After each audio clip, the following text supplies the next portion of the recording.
행복한 안식일입니다.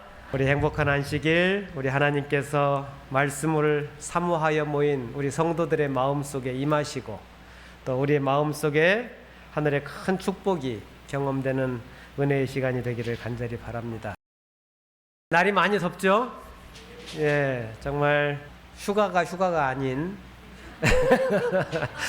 집에 있는 게 휴가인 그러한 시대에 우리가 살고 있습니다. 무더운 날씨에 우리 정말 건강에 유의하셔서 우리 하나님께 큰 축복을 누리는 성도들 되시기를 바랍니다. 우리는 매일 여러 사람들을 만나고 또 여러 가지 사건들을 경험하면서 살아갑니다. 기쁜 소식을 들을 때도 있고 마음이 상하는 그러한 일도 있습니다. 나를 인정하고 격려하는 사람을 만날 때도 있지만 내 마음을 몰라주고 나를 힘들게 하는 사람을 만날 때도 있습니다.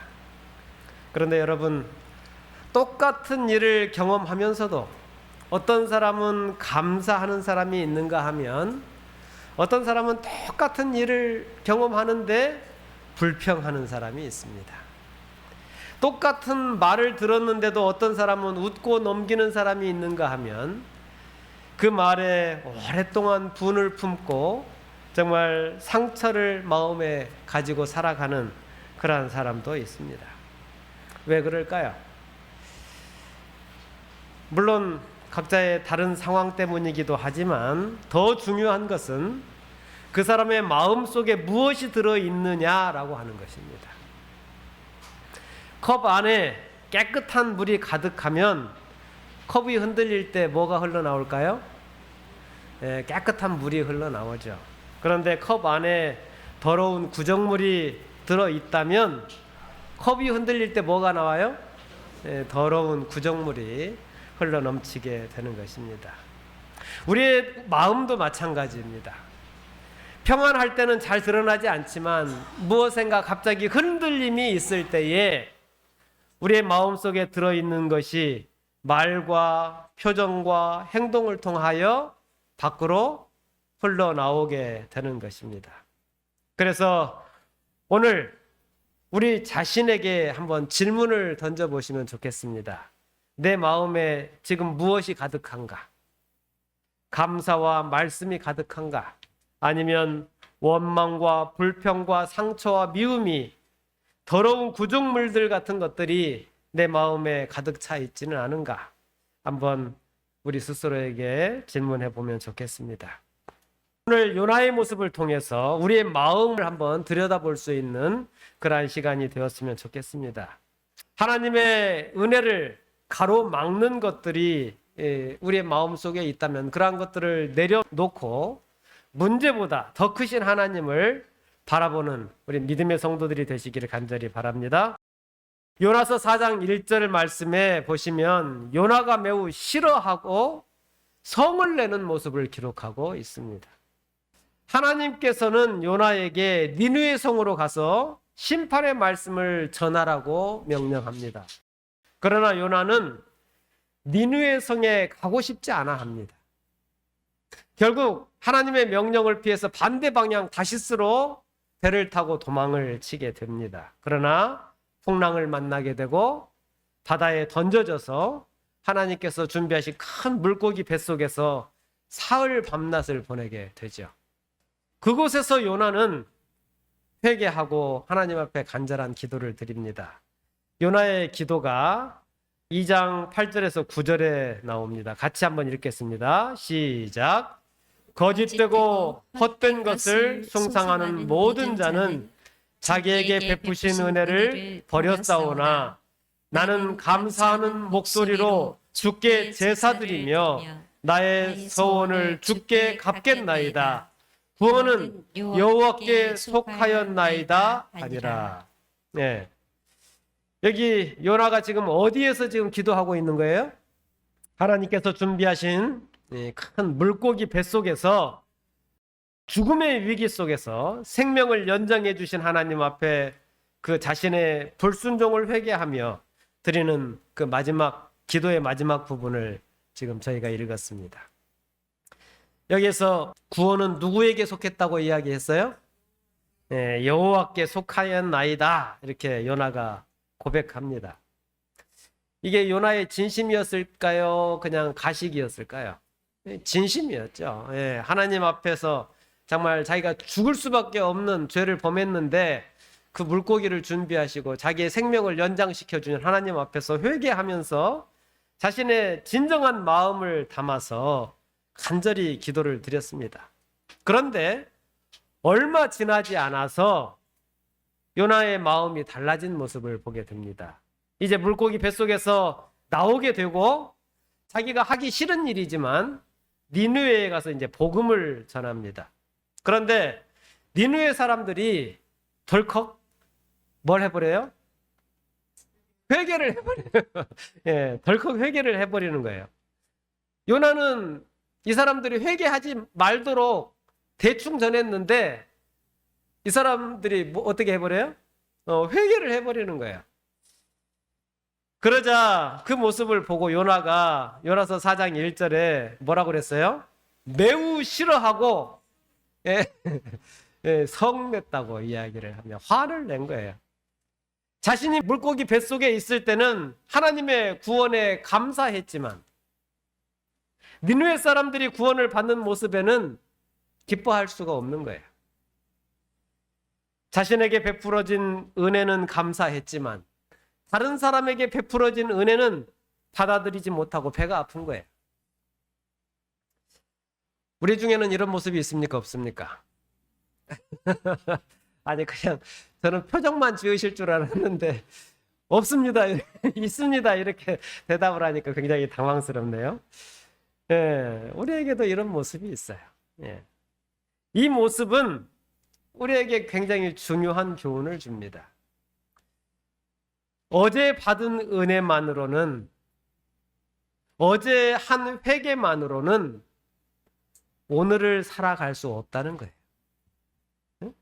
요나가 며칠 전에 물고기 뱃속에서 심판이 누구에게 있다고 고백했어요? 구원은 여호와께 속했습니다 라고 시인하고 고백했는데 지금 하나님께서 그 구원을 니느웨 사람들에게 베풀었더니 화가 난 거예요. 화가 난 거예요. 이게 하나님께 속한 일인데 그게 자기 마음대로 안 됐다고 화가 난 거예요. 여러분, 오랫동안 우리가 교회를 다녔다 할지라도 오늘 우리의 마음이 저절로 감사와 찬양으로 채워지지 못합니다. 지난주에는 아무리 큰 은혜를 받았을지라도 이번 주에 다시 말씀과 은혜를 우리가 누린다는 보장이 없는 거예요. 우리는 정말 매년, 매달, 매일, 매순간 새로운 은혜가 필요한 사람들인 것입니다. 예레미야가 3장 22절에서 23절에 있는 말씀입니다.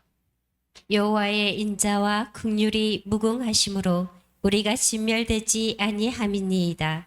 이것들이 아침마다 새로우니 주의 성실하심이 그시도소이다. 하나님의 은혜가 아침마다 새로운 이유는 우리에게도 매일 새로운 은혜가 필요하기 때문입니다. 엘리야도 그랬죠. 엘리야도 갈멜산에서 바알과 아세라 선지자들과 위대한 영적 대결을 벌였죠. 엘리야가 기도하자 어떻게 했어요? 하늘에서 불이 내려와서 재물과 나무들을 다 태우고 부어놓은 물 그리고 도랑의 물까지도 다 태워버린 그러한 엄청난 역사를 경험합니다. 엘리야는 하나님의 큰 능력을 눈앞에서 직접 자신의 기도의 응답으로 경험한 거예요. 그러나 바로 그 다음 날 이세벨이 엘리야를 죽이겠다고 위협하자 그 두려움에 사로잡혀서 도망치는 모습을 보이게 됩니다. 광야의 로뎀나무 아래에서 하나님께 죽기를 구합니다. 어제는 갈멜산에서 하늘의 불을 경험했는데 오늘은 로뎀나무 아래서 낙심하고 좌절하여 죽기를 구하는, 죽여달라는 거예요. 지금 이세벨이 죽이겠다니까 무서워서 살려고 도망친 사람이 하나님께 뭐 해달라고요? 죽여달라는 거예요. 말이 안 되죠. 어제 받은 은혜가 오늘의 믿음을 우리에게 자동으로 가져다 주지 못한다는 것을 알게 됩니다. 그러므로 우리는 날마다 하나님을 만나야 하는 것입니다. 매일 말씀을 읽고 매일 기도하고 매일 성령의 도우심을 구하는 성도들이 되시기를 바랍니다. 그렇다면 요나는 왜 니느웨의 회개를 보면서 화가 났을까요? 니느웨는 아수르 제국의 수도였습니다. 아수르는 요나의 조국인 북이스라엘을 위협하는 원수 나라였어요. 그들이 용서받기보다는 심판을 받고 멸망을 받기를 원했던 거예요. 요나의 마음속에 니느웨 사람들을 향한 미움과 증오로 가득 차 있었습니다. 그래서 하나님의 은혜가 니느웨에 임하게 되는 모습을 볼 때에 기쁨이 아니라 원망과 분노가 흘러나오게 된 것입니다. 결국 요나의 마음속에 가득했던 것이 어떻게 한 거예요? 입 밖으로 흘러나오게 된 것입니다. 예수님께서 마태복음 15장 18절에서 20절에 이렇게 말씀을 하십니다. 입에서 나오는 것들은 마음에서 나오나니 이것이야말로 사람을 더럽게 하느니라. 마음에서 나오는 것은 악한 생각과 살인과 간음과 음란과 도적질과 거짓 증언과 비방이니 이런 것들이 사람을 더럽게 하는 것이요 씻지 않은 손으로 먹은 것은 사람을 더럽게 하지 못하느니라. 당시 종교 지도자들은 예수님의 제자들이 손을 씻어야 하는데 그 손을 씻지 않는 모습을 보면서 비난을 했어요. 그러나 예수님께서 뭐라고 말씀하셔요? 손에 묻은 그 먼지보다 너희 마음속에 있는 것이 더 더럽고 추하다. 네 마음이 더 중요하다라고 예수님께서 말씀을 하시는 것입니다. 네 속에 무엇이 들어있는지를 보라는 거예요. 겉모습으로는 경건해 보이지만 마음속에 미움과 비방과 교만이 가득하다면 그 마음에서 나오는 말과 행동이 사람을 더럽게 한다라고 예수님께서는 말씀하십니다. 하나님의 아들과 딸들이라고 하는 책에 180페이지에 이런 말씀이 있습니다. 말은 마음의 감정을 드러낸다. 그것은 생명에서 생명에 이르는 향기가 될 수도 있고 죽음에서 죽음에 이르는 냄새가 될 수도 있다. 혀는 축복의 세계가 될 수도 있고 불의의 세계가 될 수도 있다. 네. 요나의 말은 단순히 순간적으로 실수로 나온 말일까요? 아니죠. 그의 마음속에 늘 가지고 있던 그런 생각이 평소에는 감추어져 있었는데 그 미움과 편견이 이제 흘러나오게 된 것입니다. 화이트는 말은 마음의 감정을 드러낸다라고 이야기합니다. 우리의 말은 마음을 보여주는 창문과 같은 것이에요. 사랑이 가득하면 우리의 말에서 뭐가 흘러나올까요? 사랑이 흘러나오죠. 감사가 가득하면 감사가 흘러나오고 우리의 마음에 미움이 가득하면 원망과 비난이 우리의 마음 속에서 흘러나오게 되는 것입니다. 그러면 우리의 마음을 우리는 무엇으로 채워야 하겠습니까? 시편 119편 11절에 있는 말씀을 우리 같이 한번 읽겠습니다. 시작. 내가 주께 범죄하지 아니하려 하여 주의 말씀을 내 마음에 두었나이다. 아멘. 내가 주께 범죄하지 아니하려 하여 내가 주께 범죄하지 않기 위해서 뭐 했다고요? 주의 말씀을 내 마음을 채웠다는 거예요. 네. 마음에서 원망을 없애려면 열심히 노력하면 되는 것이 아니고 네? 어떻게 해야 된다는 거예요? 말씀을 내 마음에 채워야 된다는 거예요. 원망 없애보려고 노력해 보셨어요? 예, 화가 날 때에 막 작심을 하고 내가 화를 안 내야지 그러는데 옆에 것들이 도와주지를 않잖아요. 그죠? 그래서 우리가 이걸 할 수가 없는 거예요. 여러분, 결심하는 것만으로는 부족해요. 물론 결심하는 것 자체도 훌륭한 일입니다. 그러나 마음을 비우려고 결심하는 것보다 마음을 하나님의 말씀으로 채우기로 결심하는 지혜로운 성도들이 되시기를 바랍니다. 어두운 방에서 어둠을 몰아내려고 애쓰기보다는 거기에 뭘 하면 돼요? 불빛 하나를 놓으면 어둠은 자연히 사라지는 것입니다. 빛으로 그 방을 채우면 어두움은 그냥 자동으로 사라지게 되는 것이죠. 마찬가지로 우리의 마음에 말씀이 들어오면 원망과 불평과 악한 생각이 자연스럽게 물러나게 되는 것입니다. 그리스도의 말씀이 우리의 생각과 감정을 다스릴 수 있도록 그 지혜로운 선택을 하는 우리 목포중앙교회 성도들이 되시기를 간절히 바랍니다. 믿음이 좋은 사람들을 보면 입을 열 때마다 어떤 말이 흘러나와요?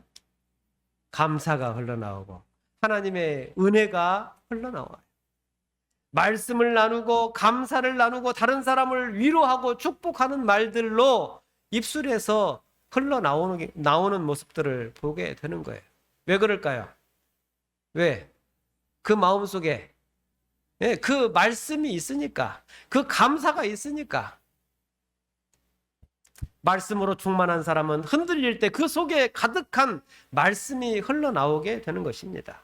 그러나 원망과 미움이 그 속에 가득한 사람은 작은 흔들림에도 작은 자극에도 그 속에서 가득한 그 감정들이 튀어나오게 되는 것입니다. 특별히 운전하는 분들을 보시면 평소에는 그렇지 않아 보이는 분들도 완전히 다른 사람이 되는 모습들을 종종 보게 되죠. 그죠? 평소에는 부드럽고 온화한 사람들이 갑자기 차가 훅 끼어들면 입에서 뭐가 튀어나와요? 아주 거친 말들이 튀어나옵니다. 며칠 전에 우리 삼양 쪽에 가는 일이 있어서 가고 있는데 어떤 차가 제 앞에도 차가 없고 제 뒤에도 차가 없었어요. 근데 차가 제 옆을 추월해 오더니 갑자기 제 앞으로 그냥 훅 그냥 범퍼 앞으로 이렇게 들어오는 거예요. 깜짝 놀라서 브레이크를 밟고 옆으로 틀어가지고 사고는 멈했는데 이게 마음에 이제 화가 마음에 화가 진정이 안 되는 거예요. 제가 평소에 내 속에 뭐가 있었던 거예요? 저를 위해서 많이 기도해 주시길 바랍니다. 물론 우리가 알 수 없는 그러한 상황 속에 우리가 놓일 때에 화가 나기도 하지만 그러나 그런 어려운 극박한 상황들에 처했을 때에 화를 내고 험한 말을 합니다. 그런데 한번 생각해 보십시오. 제가 그 사람을 욕을 하고 화를 내고 있는데 정작 그 끼어든 사람은 그 소리를 들을까요? 못 들을까요? 그 사람은 전혀 알지 못하고 내가 듣고 내 옆에 있는 사람만 그 욕을 다 먹는 거예요. 물론 그 사람이 듣도록 크락션을 눌리기도 하고 뭐 불빛을 번쩍이기도 하지만 그런데 그 사람은 이미 자기 갈 길을 가버리고 계속해서 내 마음속에 화만 남아 있는 것입니다. 결국 그 말과 행동을 듣는 사람은 누구예요? 나와 내 가족인 거예요. 내 곁에 있는 사랑하는 가족들이 그 험한 말들을 다 듣는 거죠. 실제로 잘못한 사람은 아무렇지 않게 가버린 다음이기 때문에 그 모든 대가들을 누가 치러야 되는 거예요? 나와 내 가족들이 치러야 하는 것입니다. 결국 화와 원망은 상대보다 나 자신과 내 가까운 사랑하는 사람들을 더 상하게 한다는 것을 기억하시게 되기를 바랍니다. 옛날 옛 로마의 시저 황제의 이런 이야기가 전해지고 있습니다. 시저 황제가 전쟁에 승리해가지고 성대한 잔치를 이제 준비를 했어요. 그런데 잔칫날에 갑자기 날씨가 흐려지더니 비가 하늘에서 억수같이 쏟아지는 거예요. 시저가 분노해가지고 병사들에게 하늘을 향해서 뭘 쏘라고 그래요? 화살을 쏘라는 거예요. 예, 하늘을 향해서 화살을. 예. 그러나 잠시 후에 그 화살은 어떻게 됐을까요? 예, 다시 우주 밖으로 나간 게 아니고 다시 땅으로 떨어지는 것이죠. 결국 그 날카로운 화살에 희생된 대상은 하늘이 아니고 죄 없는 시저의 병사들이었다는 것이죠. 사랑하는 성도 여러분, 원망과 불평도 이와 같은 것입니다. 다른 사람과 다른 대상을 향하여 우리가 쏘아 올린다고 생각하지만 그러나 결국 내 영혼과 내 곁에 사랑하는 사람들에게 그것들이 떨어져서 그들에게 피해를 입히게 되는 것입니다. 원망은 내 마음을 메마르게 하고 불평은 내 영혼의 기쁨을 빼앗아 버립니다. 같이 한번 읽겠습니다. 시작. 원망은 내 마음을 메마르게 하고 불평은 내 영혼의 기쁨을 빼앗아 간다. 우리도 신앙생활을 하면서 왜 속상한 일이 없겠습니까? 그죠? 서운한 일도 늘 있죠. 예, 교회에 왔는데 내 수고를 알아주지도 않고 내가 그렇게 땀 흘려서 청소했는데 아무도 깨끗하다는 소리도 안 하고 교회도 목사도 성도들도 나의 아픔과 상처를 내 어려운 사정을 아무도 몰라주는 것 같은 또 가정을 위해서 내가 평생을 희생했는데 가족들은 내 마음과 내 수고를 몰라준다는 그런 느낌을 받을 때가 있습니다. 열심히 기도했을 때 응답이 더디다고 생각될 때가 있어요. 그때마다 어떻습니까? 우리의 마음속에 원망과 불평이 이렇게 스물스물 올라오게 되는 것입니다.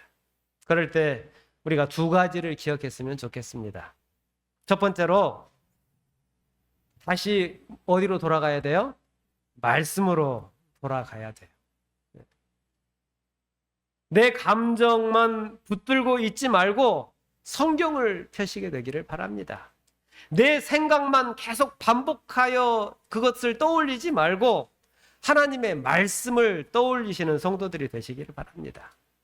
말씀이 마음에 들어올 때에 원망과 나쁜 생각들이 우리에게서 떠나가게 된다는 사실을 기억하시면 좋겠습니다.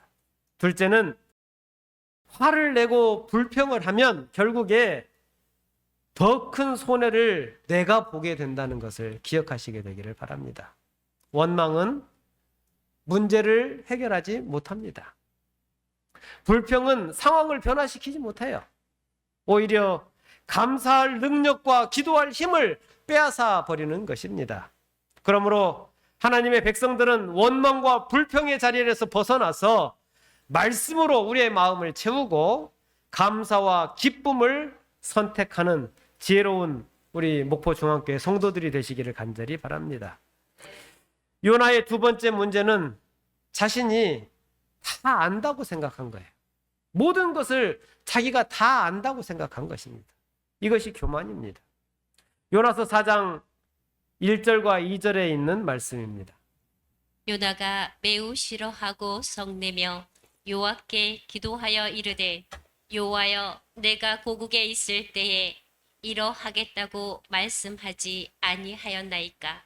그러므로 내가 빨리 다시스로 도망하였사오니 주께서는 은혜로우시며 자비로우시며 노하기를 더디하시며 이내가 크시사 뜻을 돌이켜 재앙을 내리지 아니하시는 하나님이신 줄을 내가 알았음이니이다. 예, 요나가 지금 말을 합니다. 제가 이럴 줄 알았습니다. 네, 이럴 줄 알았다는 거예요. 하나님께서 니누에를 용서할 줄 내가 처음부터 알고 있었습니다. 여러분, 지금 요나가 하나님의 성품에 대해서 이렇게 쭉 나열하고 있어요. 은혜로우시고 자비로우시고 노하기를 더디하시고 인애가 크신 하나님이시라는 거예요. 그래서 내가 화가 났다는 거예요. 여러분, 근데 하나님의 이 자기가 열거한 이 성품이 아니었다면 니누웨보다 먼저 심판을 받아야 할 대상은 누구였습니까? 요나 자신이었죠. 예, 요나 자신이었어요. 그러나 요나는 하나님의 성품을 찬양하기는 고사하고 뭐라고 그래요? 화가 나는 거예요. 하나님이 잘못했다는 거예요. 하나님, 제가 이래서 이 사람들의 회개하고 돌아오는 모습을 보고 싶지 않아서 제가 어디로? 다시스로 도망한 겁니다. 네. 하나님께 얼마나 버르장머리 없는 모습을 보이고 있는지 모르겠어요. 이제 자기가 화가 났고, 막 이제 하나님께 소리를 치고 있는 거예요. 막 가는 거죠. 하나님, 제가 하나님을 모릅니까? 결국 이럴 줄 알았습니다. 이러는 거죠. 마치 자기가 하나님 머리 꼭대기에 있는 것처럼 얼마나 교만한 모습을 보이는지 몰라요. 심지어는 9절 중간에 보시면 마치 자기 자신이 하나님보다 더 올바르다고 이야기하는 것처럼 이야기를 합니다. 4장 9절에 있는 말씀입니다. 하나님이 요나에게 이르시되 내가 이 박너클로 말미암아 성내는 것이 어찌 옳으냐 하시니 그가 대답하되 내가 성내어 죽기까지 할지라도 옳으니이다 하니라. 하나님이 물었어요. 내가 성내는 것이 옳으냐? 그랬더니 요나가 내가 성을 내서 죽기까지 할지라도 내가 한 말이 옳습니다. 이렇게 이야기를 하는 거예요. 요나는 자신이 하나님보다도 더 옳다고 생각하고 있는 거예요. 하나님의 판단보다 자신의 판단이 더 정확하다고 여긴 거예요. 여러분, 이것을 우리는 교만이라고 이야기합니다. 예수님의 고향 나사렛에서 비슷한 사건이 있었습니다. 성경의 기록에 보면 초창기에 예수님께서 자신의 고향인 나사렛에 가신 기록이 있어요. 나사렛에 가셨는데 한 번 가신 이후에 다시 가셨다는 기록이 전혀 나오지 않습니다. 나사렛이 고향인데 왜 다시 가지 않으셨을까요? 그들이 예수님을 환영하지 않은 거예요. 왜 환영하지 않았죠? 예수님의 외모가 너무 못생겨서? 왜 환영하지 않았어요?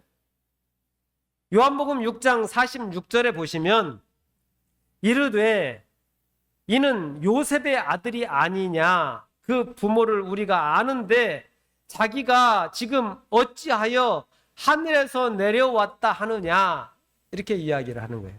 나사렛 사람들이 예수님을 보면서 이렇게 말하는 거예요. 저 친구 목수의 아들 요셉의 아들 아니냐, 몇 년 안 보이더니 지가 메시아라고 하고 다닌다더라, 이러는 거예요. 자기가 하늘에서 내려왔다고 한데 이런 이야기를 하는 거예요. 우리가 그 집안 다 아는데 어쩌면 저렇게 이야기할 수가 있어, 이렇게 이야기를 하는 거죠. 하나님에 대하여 딱 제한해 버리는 거예요. 저 친구는 절대 메시아일 수가 없다, 그리스도일 리가 없다는 거예요. 뭐예요?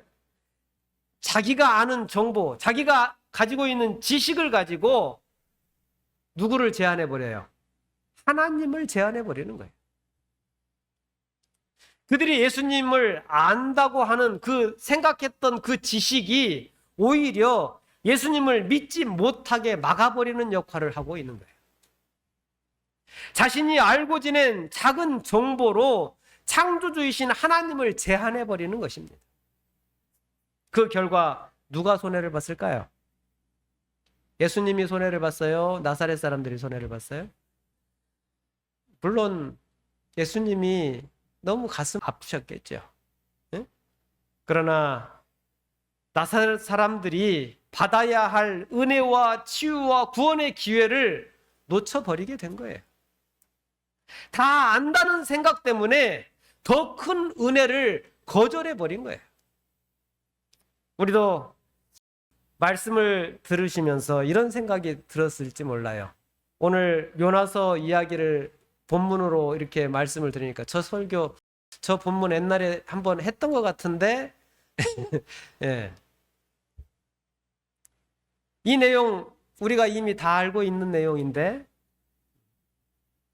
설교의 결론 내가 생각했을 때 뻔하다. 이렇게 마음에 딱 결론을 내리면 이 설교에 은혜가 있을까요? 없을까요? 예, 전혀 없죠. 전혀 없죠.